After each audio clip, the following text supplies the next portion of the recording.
So thank you everybody for joining our call today. This has been a very exciting month, and I'm thrilled so many of us have already connected, and I know more will. There was a big registration over the last day. So I'm going to share my screen. Tab.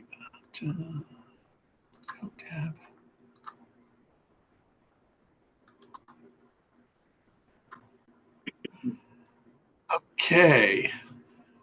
Sarah, are you seeing the screen? Yes. You can thumbs Yes, up. looks good. Yeah. Okay, great.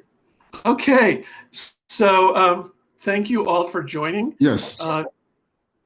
If you could all stay on mute until you are the speaker, that will make the call go much more smoothly. Interpretation est disponible. If you want to listen in French, you can. It should be on the bottom of your screen.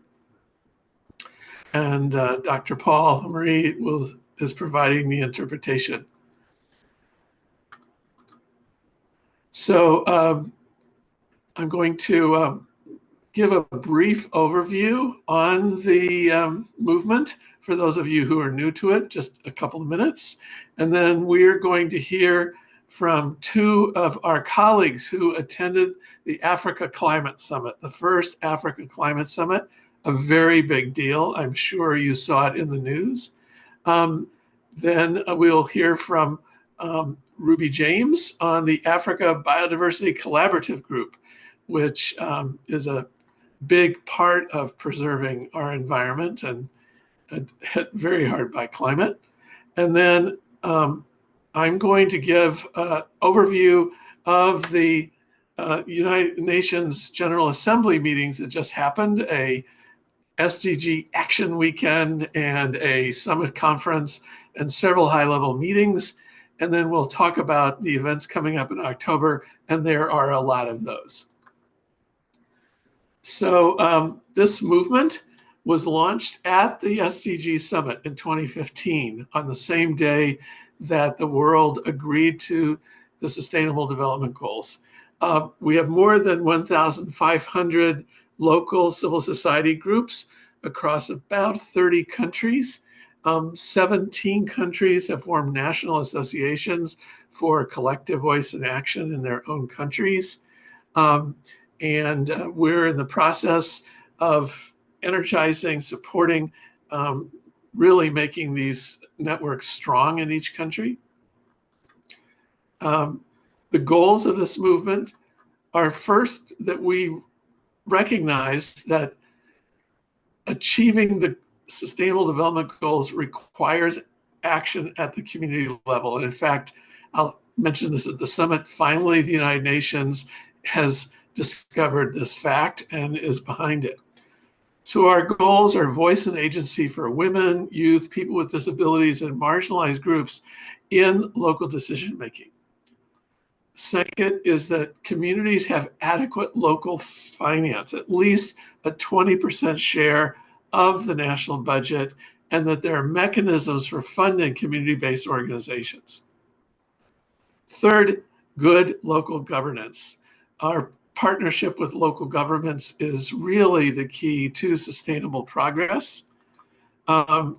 Quality public services, that's almost always the accountability of local governments, and often they lack the support to carry them out, although they can do a lot more when they partner with community-based organizations. And finally, and probably the biggest challenge of all, is resilience. It is always community leaders who are the first responders in every shock that hits a community, and they need to be prepared with the resources, the information, the skills, the teamwork that it takes to cope with these shocks that hit our communities. So our first three speakers today are really going to, you've heard them as they joined the call, Drusille Godfrey from Uganda and Rose Mbone, who were both at the Climate Summit and at something called the People's Climate Summit, which seems to accompany almost every summit that happens. And then after that, we'll hear from Ruby James about the about the ABCG, and by the end you will know a lot about what ABCG stands for. So I'm going to stop sharing my screen and hand it over to Dracil to tell us about the summit. If you unmute Dracil.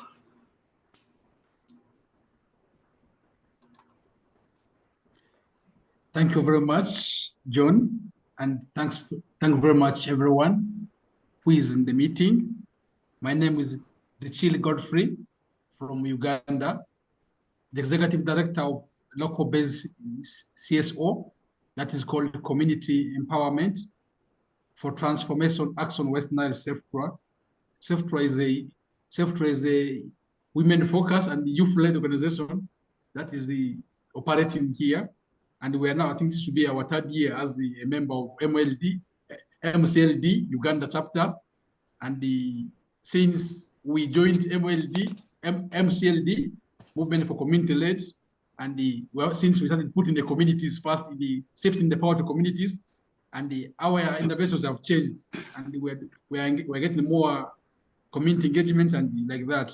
So thanks to MLD community Movement for Community Led, thanks for the global and much more thanks to the experience in Uganda, led by those of Joan, those of Nixon, those of our members, those who are doing tremendous work to see that the members here are getting organized and they come together. That is back to why I'm here. The African Climate Summit.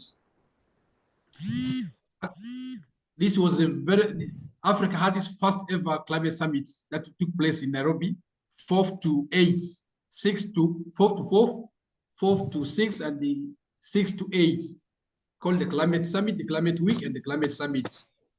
And of course, a lot of events that took place, and the whole week almost full of events. And the 15 minutes given to me, of course, I can't summarize the whole. I can't talk about the whole week in 15 minutes, but I'll try to touch the key issues that happened. Yeah, I hope everyone's getting me very well. I hope we're at the same space with everyone. Thank you very much. Yeah. As I said, African Union and the government of Kenya co-hosted the inaugural African Climate Summit that to discuss sustainable solutions to global climate changes under the theme. That was, of course, the Climate Summit had a theme that driving green growth and climate financing solutions for Africa and the world. The summit culminated into what we call Nairobi declarations. Of course, as I said, this summit, they had a lot of people where the African, we had 18 heads of states who were in this meeting. We had the delegation from the European Union. We also had the African Union also was there. Then we also had the Secretary General of UN, that is the Antonio Guterres, and different dignitaries, including the civil society, local and international NGOs that were also there. Yeah, but yeah, you were there. So we had over 30,000 delegates in this event, and I was privileged with the support from first of all my board of directors, and secondly also with the also support from the MLCD Uganda chapter, those of Joanna, those of our chairperson Nixon. They kept encouraging me. They kept giving me that moral support to see. They will ask Godfrey, how was the sessions? How are the things going on? That means the family was behind me. So we are really shifting the power. We are representing the voices of the local African organizations in that thing, in the African Climate Summit. I hope you guys are getting me.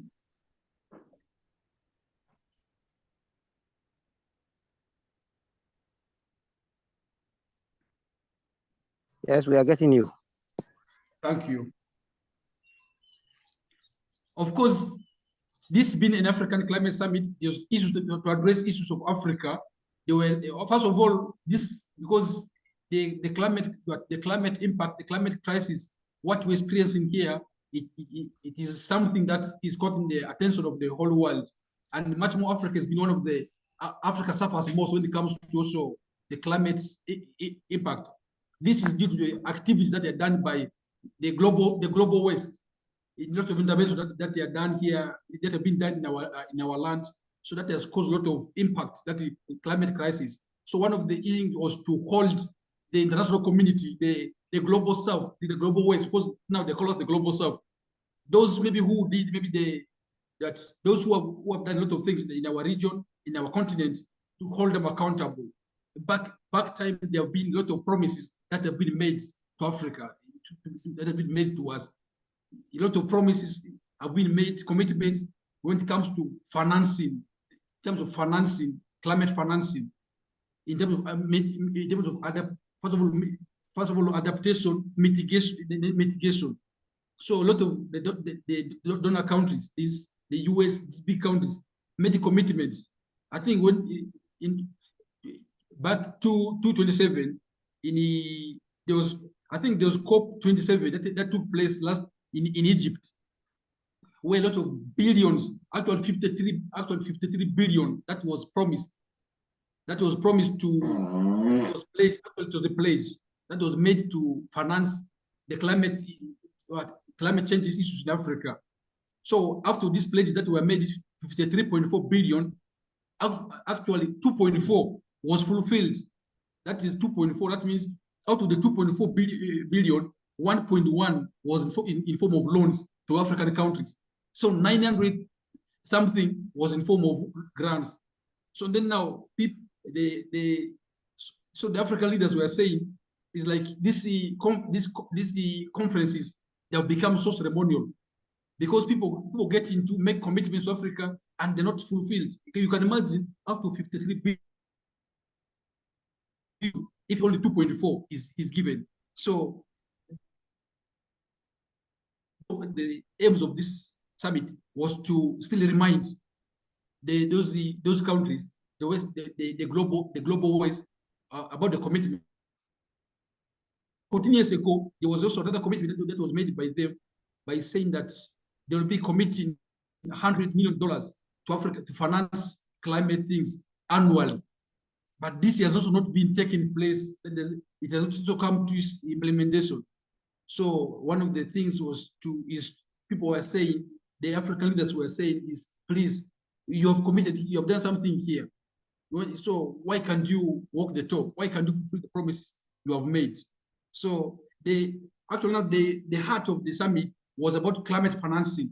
How there's urgent need for climate financing, and the African countries are saying this money that is going to be given for climate financing must be given unconditionally. Even because many of these loans money that are being given in form of loans, and many African countries are suffocating when it comes to loans. They're suffocating. So the loans are so much that even the interest rate on them are so high. So one of the things was, can we have a middle ground? Can I have understanding? Can these loans maybe, even first of all, ways of accessing these climate financing monies that have been promised is so difficult that even the bureaucracy is so long that even you can't, it becomes difficult for African countries to access some of these fundings. So that was some of the areas that this summit tried to address. Though, of course, more commitments were still made to African countries when it comes to climate financing, the green economy that we are talking about. So that has been how the summit also talked about. But before any specifically as a media, there are also observations that I made or in the conference. I think I can go that. I hope we're at the same space. I hope I'm audible and everyone's getting me well. It's totally working, Godfrey. There's a couple of people have questions. If you have a question of Godfrey, do you want to please use the raise hand symbol, and then I can call on you. So if you look at the bottom of your screen, there's something about reactions. You can use that to raise your hand, and then you should pop up and I should be able to call on you. Does anybody have a question of Godfrey? I think, let me first finish, then they can ask once. Oh, yeah. Yeah, just a Yeah. moment. There's Abubakar. Do you want to ask your question? You can unmute and ask your question. Oh, there's two of them. Hi. Thank you very much. Okay, My question is, yes, I'm Abubakar Muhammad Moki from Uganda. Oh, sorry, we had two Abubakars. I should have said Abubakar Moki, if you could ask your question first, and then we'll get to. Yes, thank you very much. My question is, what were the key challenges that he identified from the Nairobi conference, and what are the solutions that were prescribed that we can also borrow since we did not attend that conference? Thanks, Abubakar. Godfrey, what were the main challenges and pathways to resolve them that you heard? Okay, of course, I'm coming to that. Oh, okay. Yeah, because from the climate summit, there are a lot of observations that were made. First of all, there was a limited space for the civil society. There was a limited space given to the civil society in that summit. Yet they were supposed to be one of the key actors when it comes to the climate things. So there was a limited space given for civil society as opposed to the government and private sector. So the private sector and the government, at the end of the day, took the day, monopolized the event, and the voice of civil society were not given space.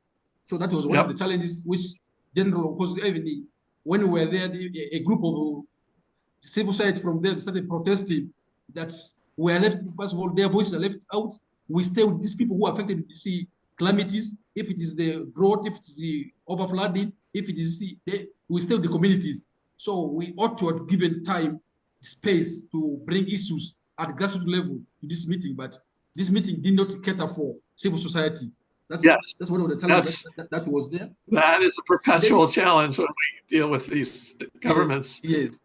And then just a moment, Godfrey. Just a moment, Godfrey. Abubakar and Depai also has a question. Do you want to pose your question? Yeah, sure. Good afternoon. Thank you very much, Godfrey, for your wonderful enlightenment. I'm from Sierra Leone. I'm Abubakar Ibrahim Dopar. I'm one of the youth innovators invited by the African Union to attend the AU conference in Nairobi, Kenya. So the African Union thought of young people at least to lead also or to contribute towards the climate change effect by supporting them to engage in innovative businesses. So we have started this of our businesses in our different localities and countries. So for Godfrey is talking about finance. So I was not part of maybe a meeting or a session where there was a discussion with regards finance. So I just want to know whether there was a discussion around that, how the AU can support climate smart innovators to see that they contribute greatly to their work and improve on what they are doing. Thank you very much. Thank you very much, my brother, for that question. Actually, that is part of the climate financing for young innovators. I happen to be one of the speakers in that thing, and I happen to be one of the speakers in that when it comes to financing the young innovators. And one of the things that also featured there was issues of the funding, because you realize the young innovators, the young people who have innovations, but at times might have the innovative minds, might have the innovations, but they lack support, lack funding to proceed with their innovations. So as one of the responses that was given by the African Union and other countries, of course, there was some money that was placed. The money that was placed by some donors in that around 26 billion that USD that was pledged for finance the innovations, and one of the donors was United Arab Emirates that he placed 4.5 billion towards clean energy and accelerating young innovators. Then we also have another pledge was made by the government of Denmark that announced also 332 million pledge for that. Then we also had the African Development Bank committed 1 billion towards adaptation, then the adaptation, innovation, and the other areas. So that means this, because some of this money is because the African Development Bank is going to be giving some of this monies. So as you do something in Sierra Leone, I think their procedures, of course, data will also cost on them. We told them at times, yes, you tell us, yes, you have monies in the bank. At times, when we come for these monies, you begin to give us a lot of processes. Young people don't have collateral, they don't have a lot of things to put. They don't have security to put for their money. They should make this thing simple for them. That was one of my speeches. They should make the process very simple for them. So this money is there, maybe through the African Development Bank, some areas. So this money will be availed. I think the modality will be passed through. So you're doing a great job. I implore you to visit some of these banks, and if these banks that in your area that you're doing this money is going to be given to them. So check the opportunities around. Let us grow our innovations. I hope that answers your question. I hope that answers your question. Yeah, thank you very much. Yeah. Okay, I'm going to turn now to another approach to this climate, which was the People's Climate Summit that Rose attended. Rose, are you able to unmute and tell us about the People's Climate Summit that accompanied this one? Thank you so much, John. And thank you everyone for joining in. If you allow me, I'll do my presentation off the camera. Can you hear me all? Yes, we can hear you. Amazing. So I appreciate Godfrey for sharing, but the People's Climate was talking about trying to bring to limelight what exactly was happening at the African Climate Summit. For example, we talk about representation. If we say there was limited space for civil society organization, then you will narrow it down to understanding that grassroots organization, if any were represented, then they were there to only be seen, but not to be heard, most of them. This triggered so many emotions, and people became frustrated, and it pains. And we began to ask ourselves, whose agenda was being driven at the African Climate Summit? Who is spearheading these agendas? Is it an African agenda? Is it something are we the drivers of this agenda, or is the West still continuing to push some of their agendas across the African continent?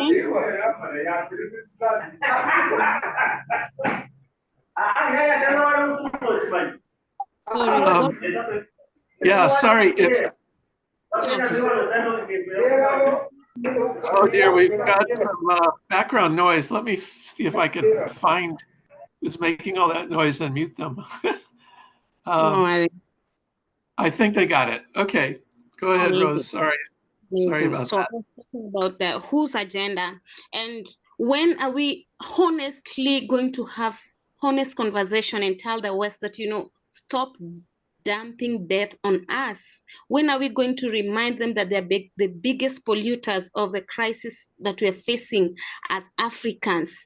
And if we talk about sustainability and solution, why is the West so tight on letting go of the power and letting the African continent take care of herself, which is very possible and practical? We don't live in spaces, we live in places. We live on Earth, and we want to make our homes better. The homes are no longer safer. So this was to call them out and to remind them that, in as much as this thing is happening in the African continent, in the African soil, your agenda is still 85% in it. So these are some of the things that we were trying to talk about. And also about climate funding. This is a challenge. And if this is to happen, then the grassroots movements, the community-led organizations have to be at the core and at the center of these resources. Why? People have been doing this with their own indigenous knowledge, they've been giving their all to their soil. They have been giving their all to their communities, to the land. But who's taking the credit at the end of the day? We cannot work without the government, but if a process is to be sustainable, then it has to be honest, it has to be open, it has to have in mind the end user of this funding. Because if you come up with a funding and you don't have in mind the end user, you only want results, then you're failing. Funding also if it is climate funding, has to be patient with the people who are driving these agendas at the grassroots level. We can see a process, for example, a case in different communities. Young people are reclaiming the riparian lands and creating parks out of them. You don't wake up and have a mango tree all of a sudden producing fruits. It takes time. So this climate funding, it doesn't have to come with a pressure of result. No, change takes time. And another one that we were really trying to push across was the issue of young people, youth. And we are reminding the world each and every day that, we are not a homogeneous group. And in our uniqueness, we all bring some special elements in the climate agenda, in the climate change agenda. We all are bringing an impact. We all want a safe space for ourselves and for our generations. And we all want to be in a space that we are looked at not as a problem. We remind the world each and every day, young people are not a problem to be solved. We face challenges just like any other generation. Why must we prove our being in the climate change agenda? Why? We are driving this agenda with or without funding. Now we are talking about funding. We need resources to continue this process. This cannot happen without support. And this cannot happen if you're funding us, but still putting ropes in our heads, keep reminding us you're young people. No, being young is an opportunity. We are headed somewhere with this age or generation thing. That was another one. And one thing that I really admired was the fact that, in as much as the space was kind of overtaken by the international players and the government to some extent, there was still a voice that stood up and said, we are here and we are watching you. Can you please listen? That's So right on. these were some of my takeaways, John. That's wonderful. Any questions anybody has for Rose? If you want to put up your raise hand and I'll call on you. Abubakar Moki again, please go ahead.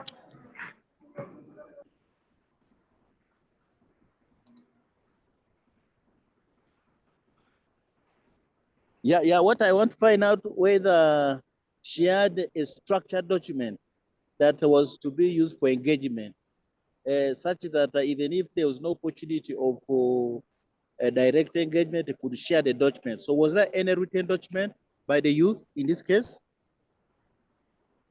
Great question. Rose, was there a document from the People's Summit? Yes, there was a document and there was a statement that was delivered. I can get that. Yeah. Yeah, if you send it to me, then I'll put it on the website. So that, share. Yeah. Yes, I'll share it with everybody. Okay. Gordon, you have a question?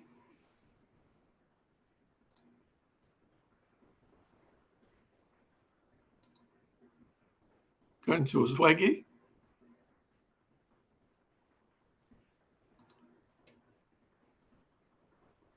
Okay, well, while you're getting, you're still muted. Benmanya? Yeah, thank you. Thanks, Rose, for the good presentation. I'm really sorry. Oh my gosh. Yeah.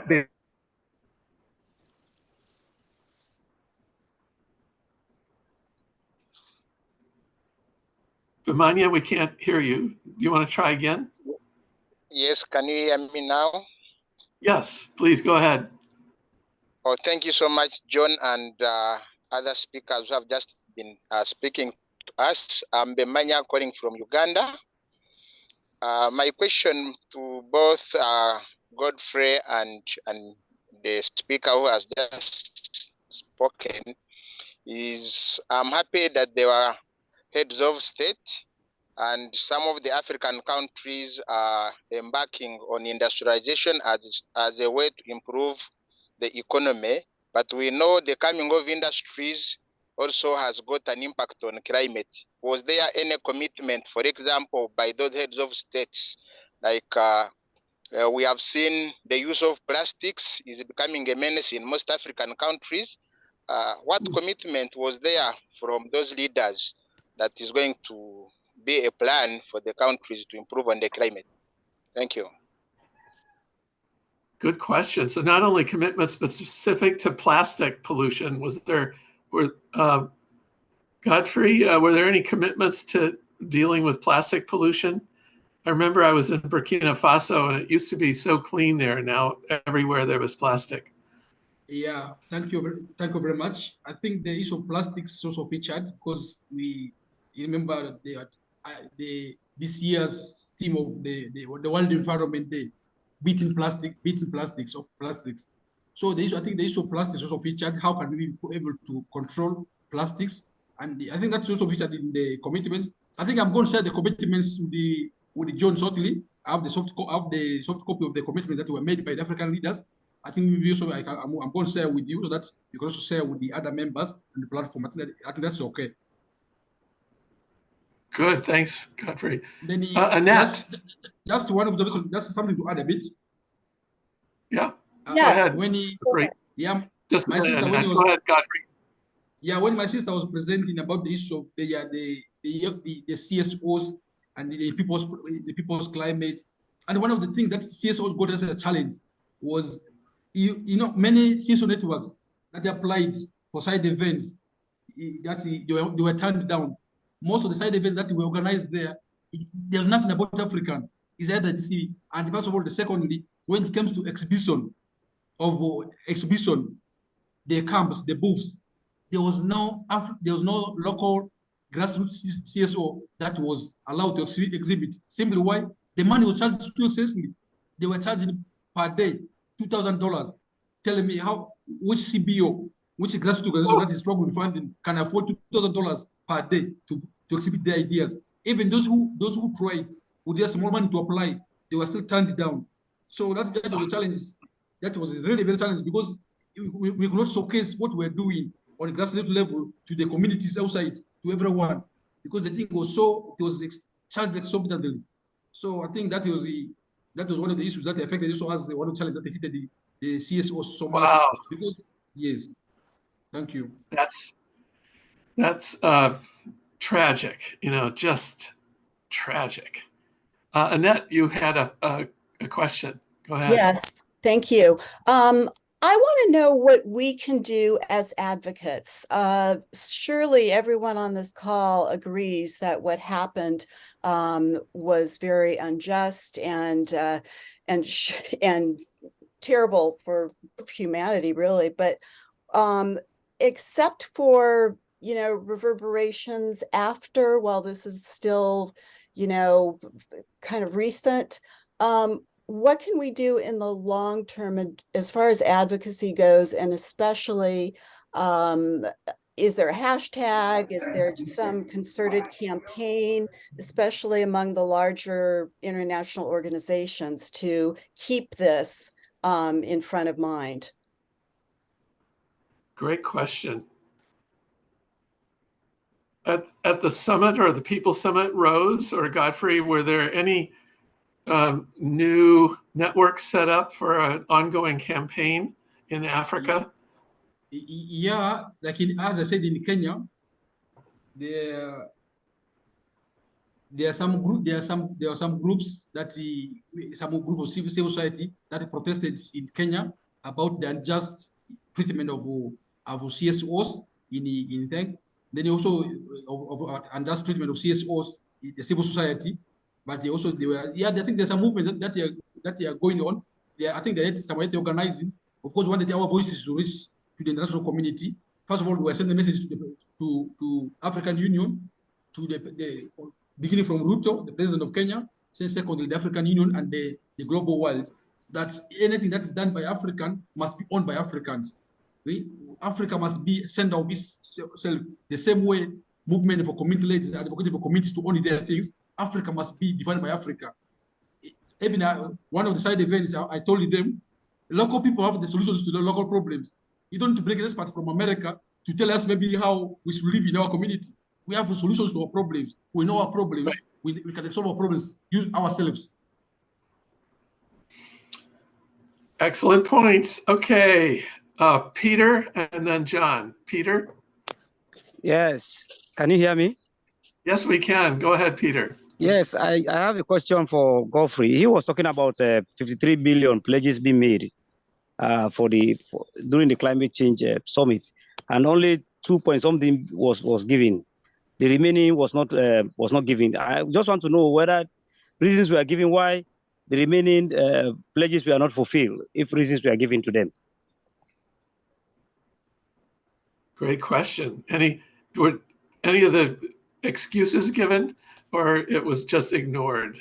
Godfrey, did you hear any excuses being given for why those pledges weren't fulfilled?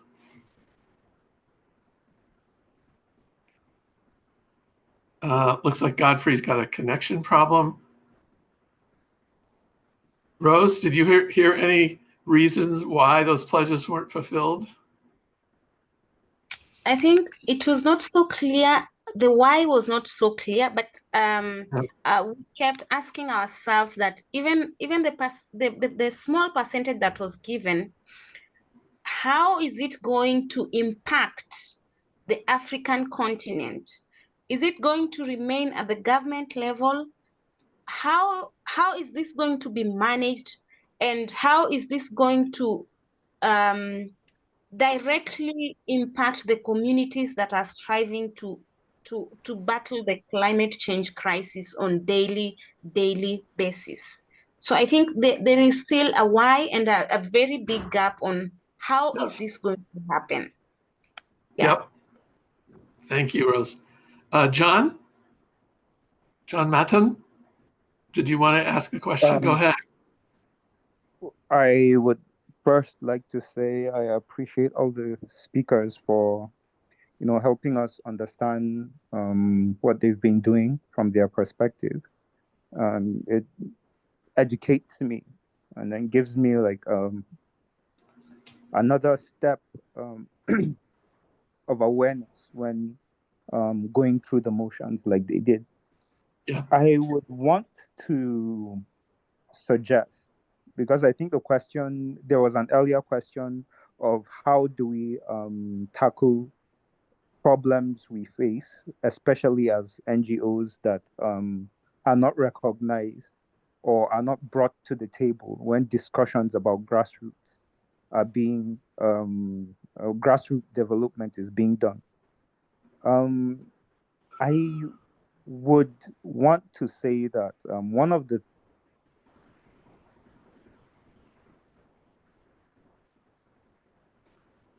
we lost you, John.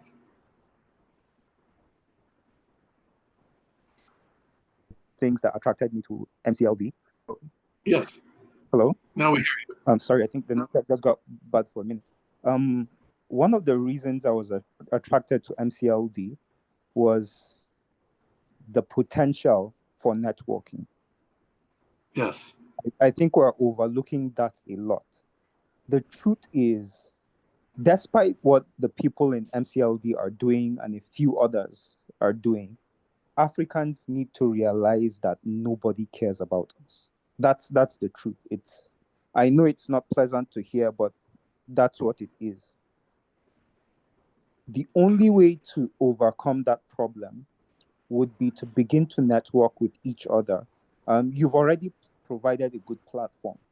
Once we can use the little we have, make significant stride. Yes, it would be difficult without finance. It would be difficult without, let's say, the support of, the world. in general, especially the West. But I believe that if we do enough and if we do well while working together, we would have such significant progress that the people who previously ignored us or do not want to call us to the table when discussions and decisions are made would be forced to come to us because we're implementing at the grassroots level and results are obvious. So if we can do that, I know it's difficult. Having two or three, like even within organizations here, there are little conflicts, little misunderstandings. So building up a network that would be that strong would be difficult. But I believe that if we truly want to get this done, if the objective at the end of the day is doing that, we should start small and then, do the little we can one step at a time. Like for me personally, I've been encouraging planting of trees. I know it would take a long time before whatever effect I make by doing that spreads. But one of the things that I'm pleased about is the people I usually walk out with every morning, because we usually have drinks there and the rest. So it's if you know Nigeria, you would know water in sachets and in bottles is a big problem because it's one of the major sources of drinking water. So it's come to a level where they joke about it. Some of the people I walk out with, because there's daily about 200 to 300 people walking out there. So you can imagine the size of garbage that could generate over time. But I've been able to convince them that we don't dump this everywhere. Let's gather it at a spot. Then we dispose of it properly. So they joke about it now, but I can gradually see it become a habit to some people, where usually, the average Nigerian would just take something and then dump the waste wherever he is.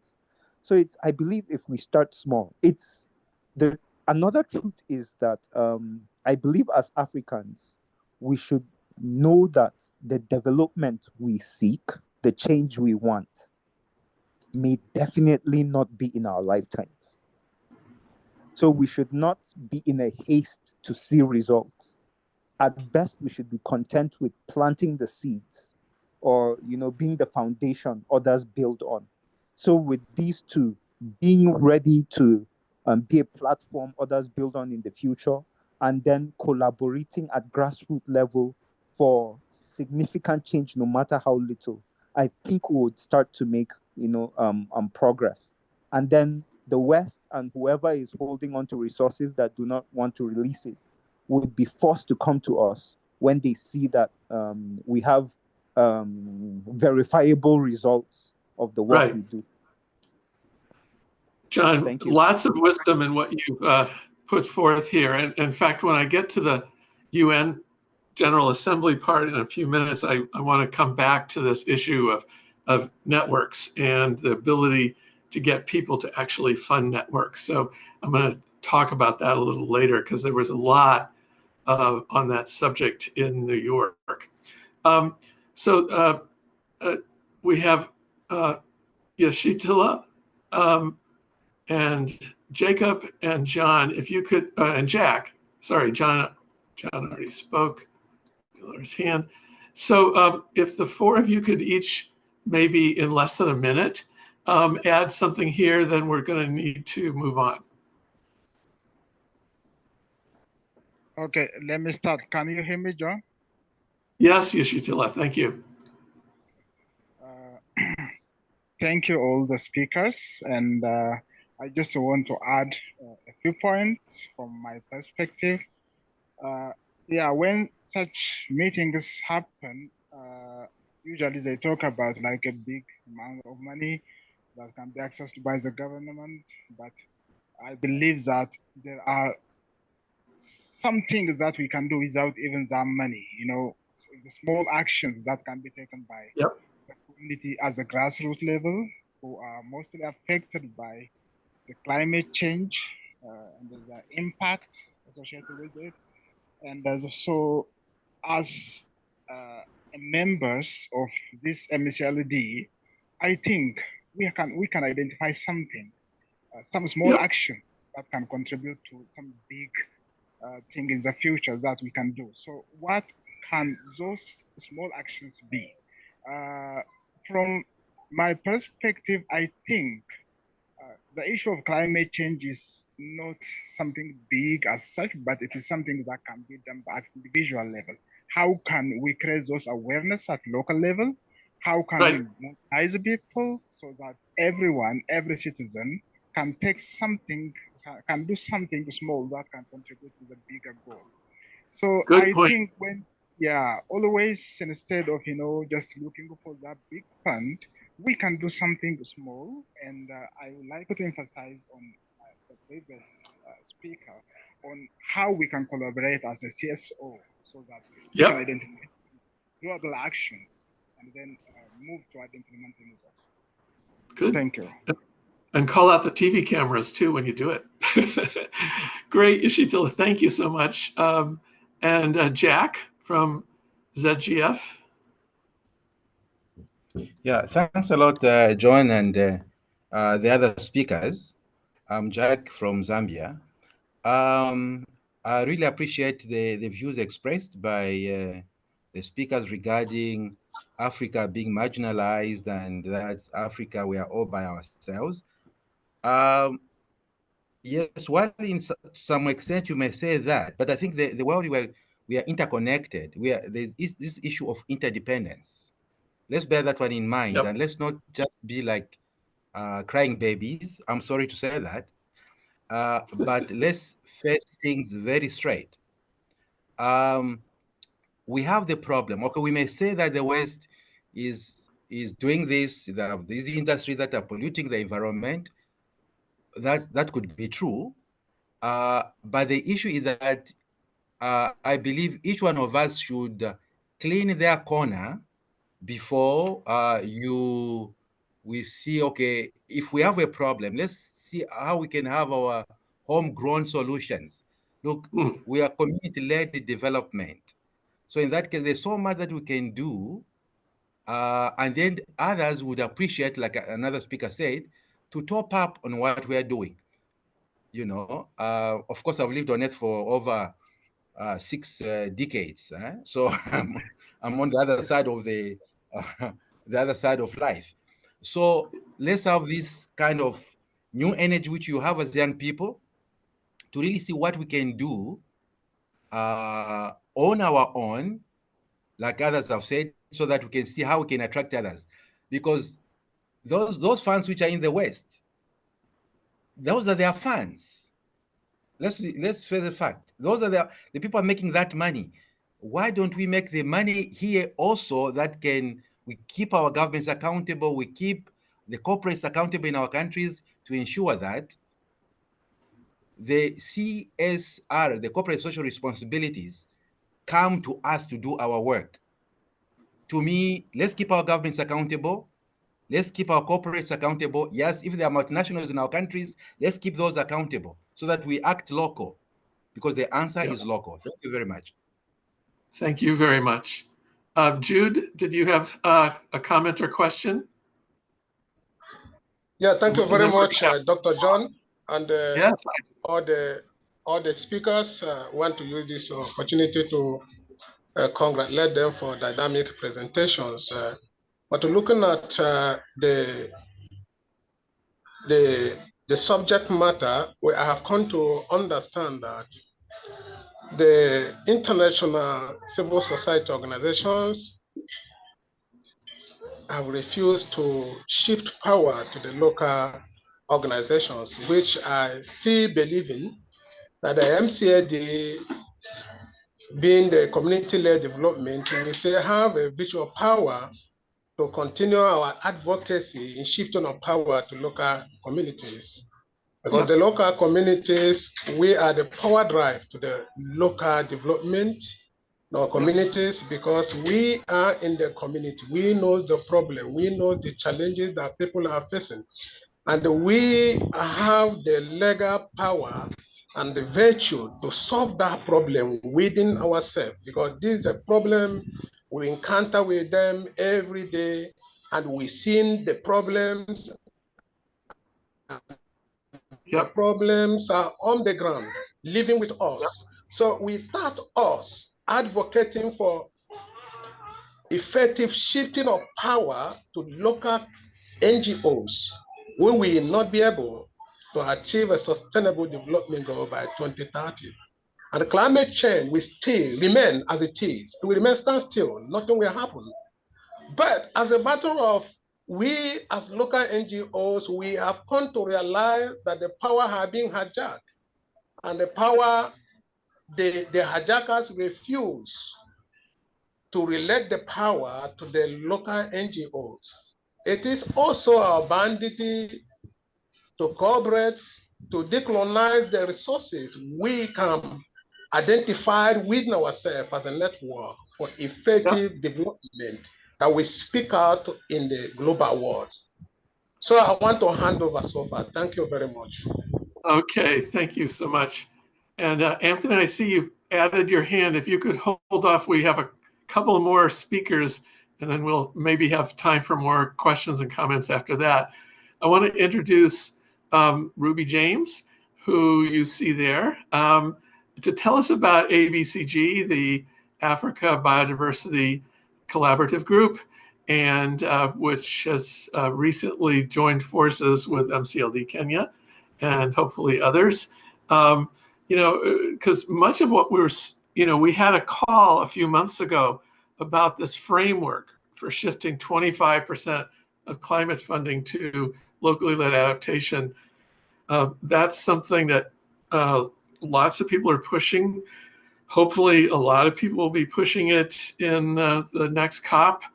And there were certainly people pushing it at the UN. So Ruby, if you could tell us about ABCG. Thank you, John. And I just want to say this is a real privilege and pleasure to be invited to this esteemed group today. And certainly I like to follow speakers because it gives me a lot of thoughts that I think would really help this. First of all, the Africa Biodiversity Collaborative Group started off, over 2 decades ago as being a collaborative of 7 of the biggest international NGOs working in Africa, predominantly from the United States. And this was mainly producing knowledge products, et cetera, within the conservation space. Interestingly, everything that you've said, everything the speakers have said, everything I've read about MCLD, we've got the same problem. Bottom line is, what we're looking at biodiversity and conservation, species, ecosystems, we have exactly the same problems.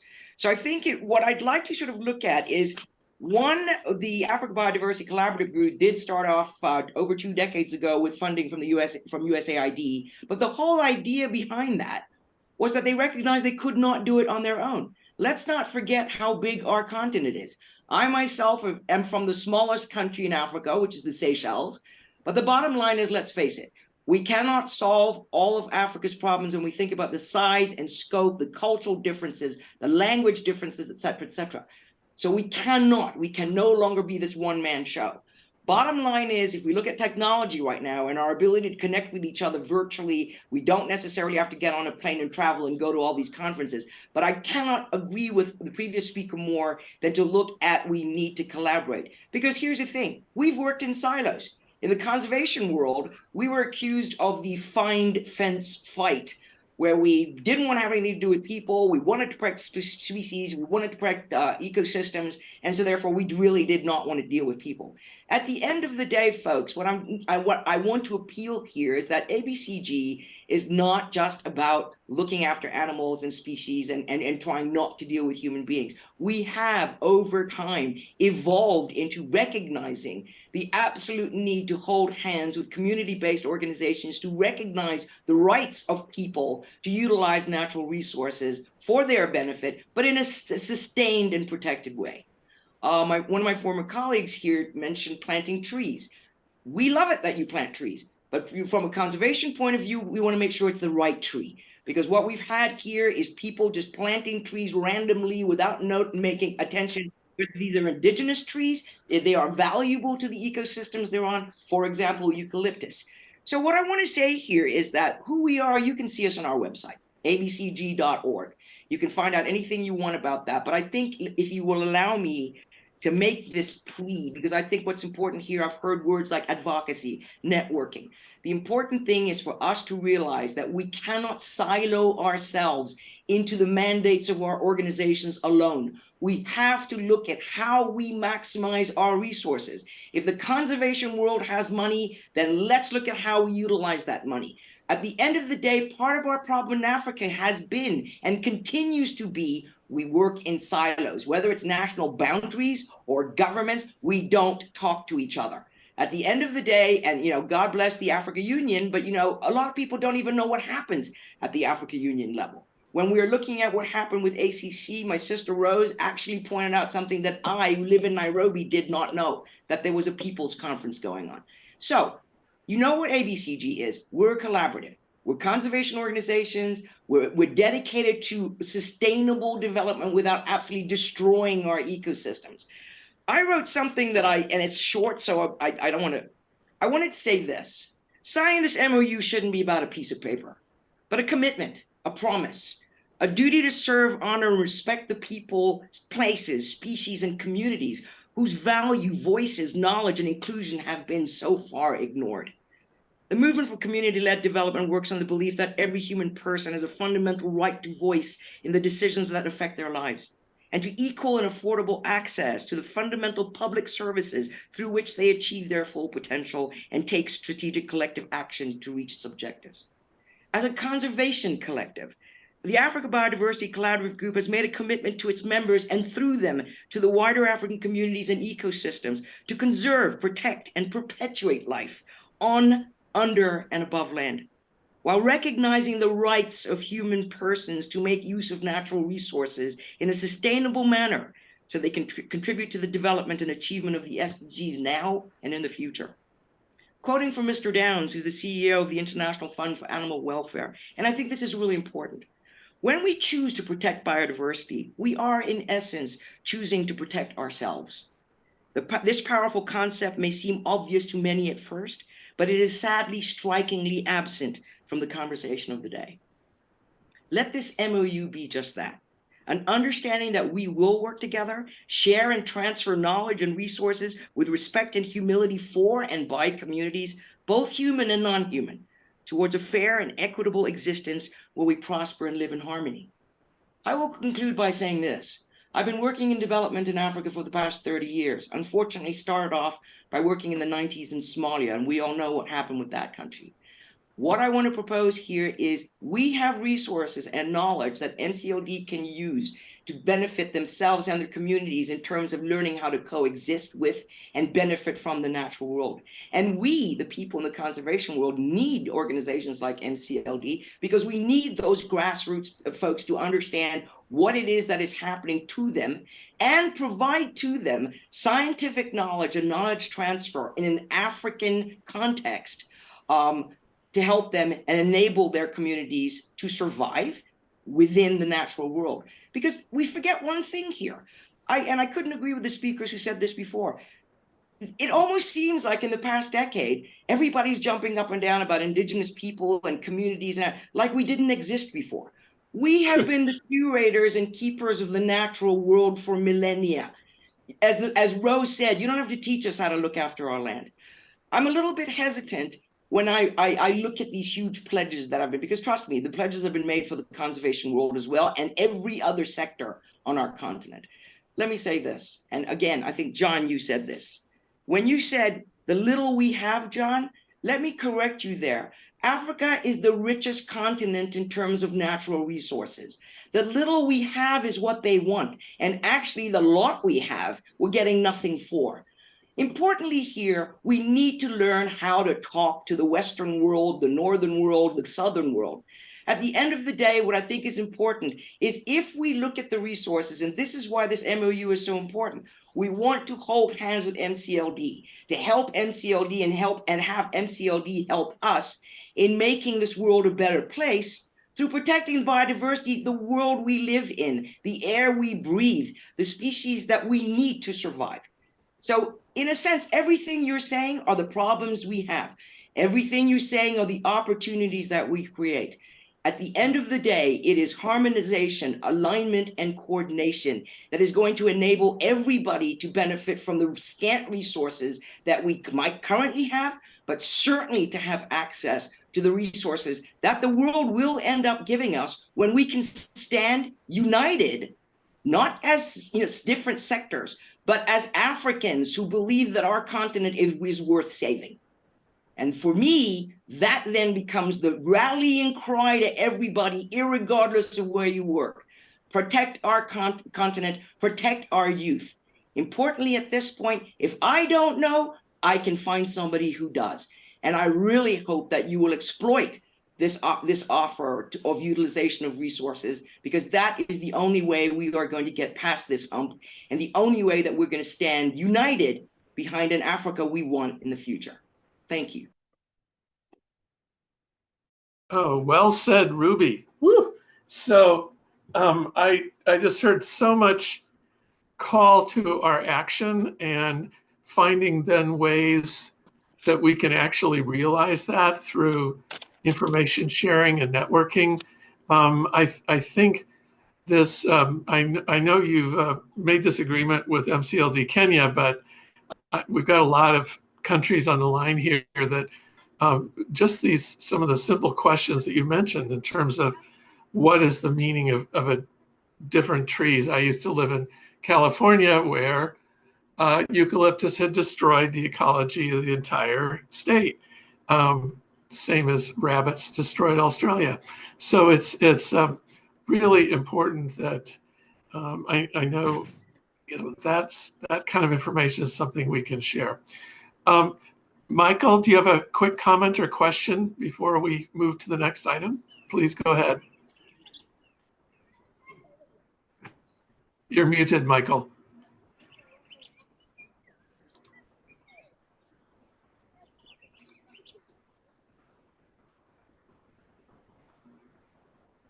Michael, you have to unmute. We can't hear you. And now you're unmuted. Are you able to hear me, John? Go ahead. Okay, I wanted just to compliment on the other speaker who was speaking from Zambia to say, as African countries, I think it's high time where some African leaders have been making some commitments in international conferences. What I'm trying to speak here is that most African leaders are good at making commitments, but the question is, do we have policies which work towards climate change issues? I think this is another issue which we need to look at. So as CSOs, I think we need to make some advocacy to say, as country, we need to have some policies where I think we can deal with other climate issues within our countries. But normally we look on the issue of finance to say, okay, maybe the West is going to fund this particular project. But the thing is, what is our role regards to the other issues, which as countries, I think we can deal with? Thank you. Thank you, Michael. Good point. Okay. For some reason, my camera has stopped working, so please just enjoy my logo while we move ahead. I want to give a briefing on what happened in New York at the UN General Assembly. So I'm going to jump to my slides again. Hopefully that will work. Sarah will be able to tell me if they do or not.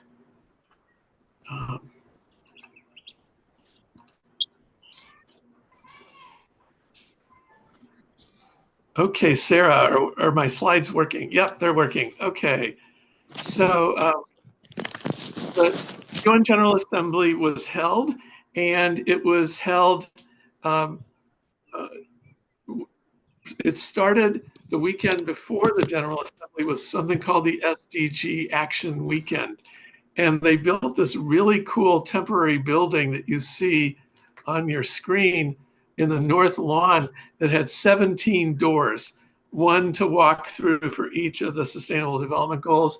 And inside they had this magnificent little meeting room that was set up like a rainforest. I mean, literally it had plants, and anyway, it was like walking into a rainforest to remind us of the world that we want in terms of preserving our environment. A lot of the talk, and I mentioned this after the July meetings, the high-level political forum, is that the Secretary General has had a team of people looking at how we can turn the SDGs around, because we are doing bad on the SDGs as a planet. Only 15% of the targets are on track. However, they suddenly realized, even despite what we've been telling them for all these years, is that 65% of the targets can only be made at the community level. So you'll see in this theory of change of the Secretary General that one of the key enablers for turning this situation around is SDG localization. And if there was, I've never been in a series of meetings where everyone was so focused on localization. There were dozens of mayors, district level leaders, literally thousands of youth at these meetings. Lots of community-based organizations and their networks. I went to at least 10 separate events on localization, and some of them became quite practical as to what we can do next to get the power to actually shift. As many of the speakers were mentioning earlier, it is one big problem. They're run by men. We men don't like to let go of power. We were socialized quite differently than a lot of women. So one idea is turn the world over for women. If you'll notice this session, as I looked around the room, there were hundreds and hundreds of young people, most of whom were female. And they had gotten themselves invited to be the youth members of official delegations of something that's with, if you do enough networking and pushing and prodding with your government, lots of governments are including youth delegates in their United Nations delegations. Most from civil society groups. There is a thing called major groups at the UN. It was invented for the Brazil Earth Summit back in 1992, where non-state actors in different categories could select their own representatives, and those representatives would have speaking parts in the summits. I think this notion of, I know that there are some non-state actor mechanisms in the AU, but in terms of really pushing this idea of a democratic process for civil society, for women's groups, for farmers groups, for indigenous people, to have a voice that is truly democratically representing them is something that's happening. And I learned later that this whole weekend of sessions, 30 sessions plus side events, during the weekend before the summit, only happened because of the pressurization by the youth major group. And the youth major group actually got Costa Rica and Denmark to pay for those extra 2 days for the UN to be open, so that civil society was able to really get in there. It's a start. There were, as you know, one of the local governments that was there was from Hawaii. They brought with them a whole bunch of youth. I was just going to play a few seconds of their welcome song to the General Assembly.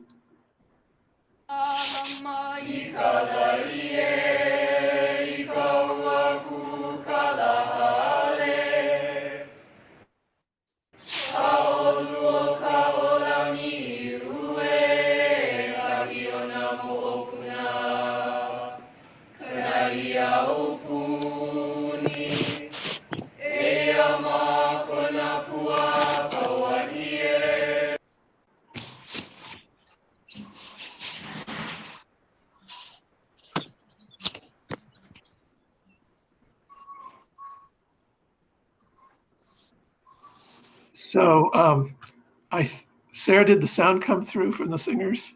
Oh, phew. So it was, we've all heard the Hollywood version of Hawaii music, not the real version of Hawaii music. It was so solemn, so moving. And these people had just lived through this horrible, disastrous fire. The governor of Hawaii was there to really share about that disaster and how communities stepped forward and how he funded them to step forward to really make a difference in local response. So let me go back to sharing that window once again. Chrome tab.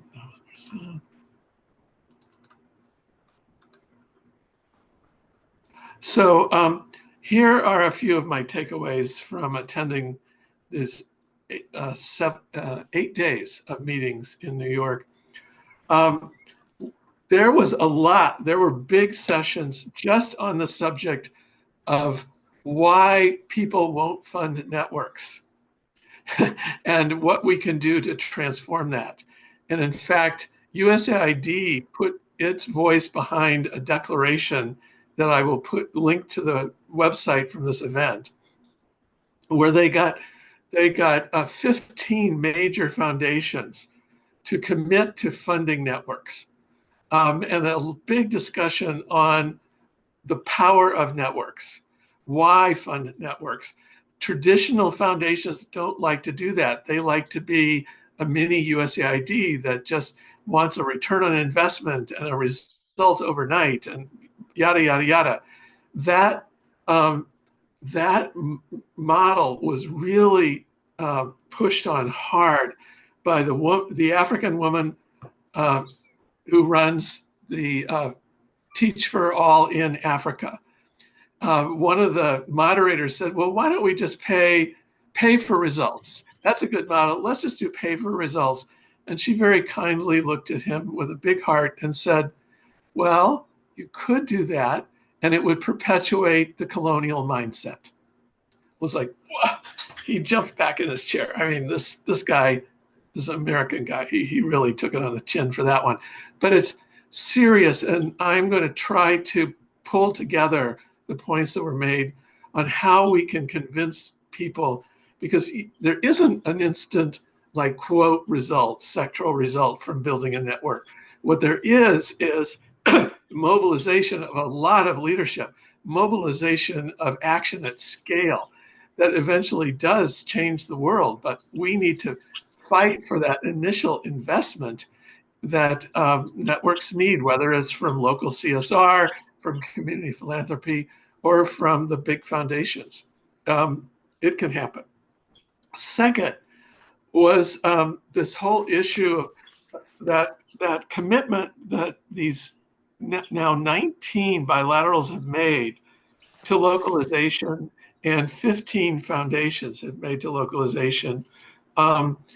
They are, as we've shared every month, they are struggling to figure out how to do that, but they're learning more and more. The latest answer they see is for because the parliaments of these big funders like USAID and FCDO and others really restrict what they're allowed to fund. Now, you may have seen in the news that President Biden has taken on this challenge of rewriting regulations in the US to make it easier for small organizations to get government money. But in the meanwhile, they are working with the foundations because foundations can be more flexible. They can do the things that the big bilaterals can't, and they could work in coordination with each other on the Shift the Power movement.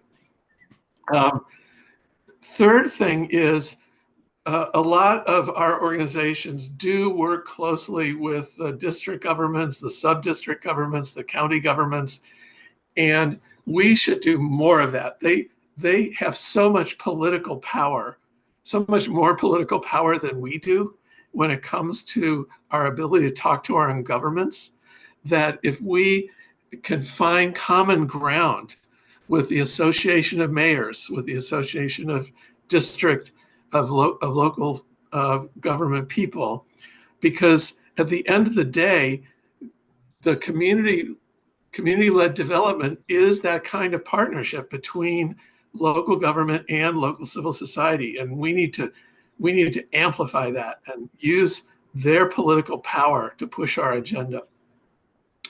The fourth thing is, we heard time and again the enormous sectoral impact of devolution, of decentralization. Kenya, as you know, is the star of this movement to move funding and to the local communities. But since devolution happened, the number of referral level hospitals in Kenya increased 2 to 40. Number of community health workers doubled. This is devolution. When power goes to local communities, things do change. And it was a powerful argument that even just in that concrete stuff, you can see the power of that policy change. I mentioned youth making it happen at the UN. All you youth-led groups really start a campaign to get yourself included. I've seen it happen before. It could happen at the high-level political forum, at the Commission on the Status of Women. There are all these international things, but you have to start early. It's very hard to get a visa, but the government will help you if you can get on their delegation.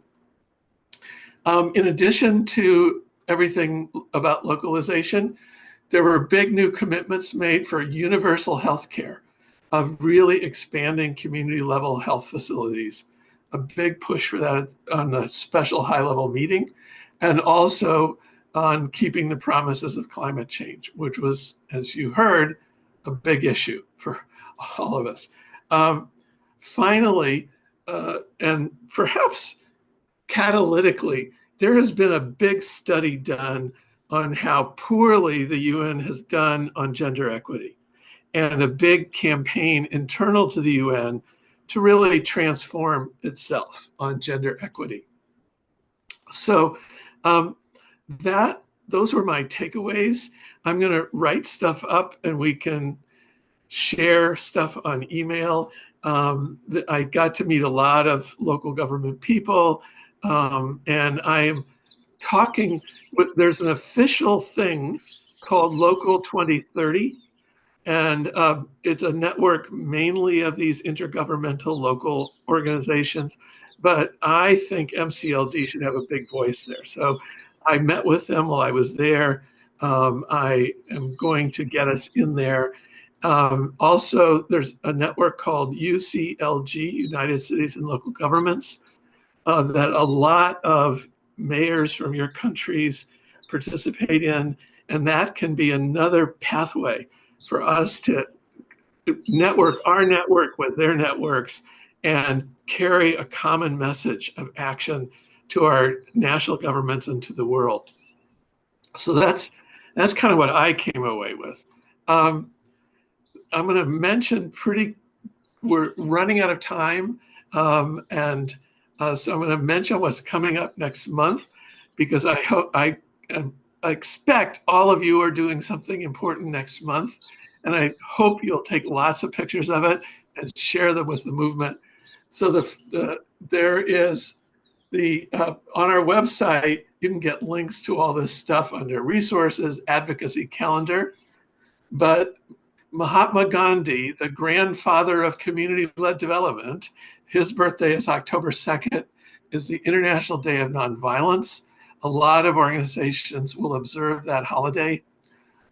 We had a big event ourselves once for CLD on that day. The International Day of the Girl is a hugely important day. I hope a lot of you are doing International Day of the Girl events, giving voice to these amazing, powerful young ladies who are determined to take over the world. They were all over the United Nations. The 15th is the International Day of Rural Women. Again, a powerhouse resource that gets taken advantage of and ignored in policy decisions. We need to amplify the voice of rural women. World Food Day is the 16th. International Day for the Eradication of Poverty is the 17th. And then 8 days later is our next global call. So I will be in touch with a lot of you on calls and emails in between with your regional coordinators, with others, so that we can really amplify what you've been able to achieve during October. I hope you will all bring pictures and results of those wonderful things.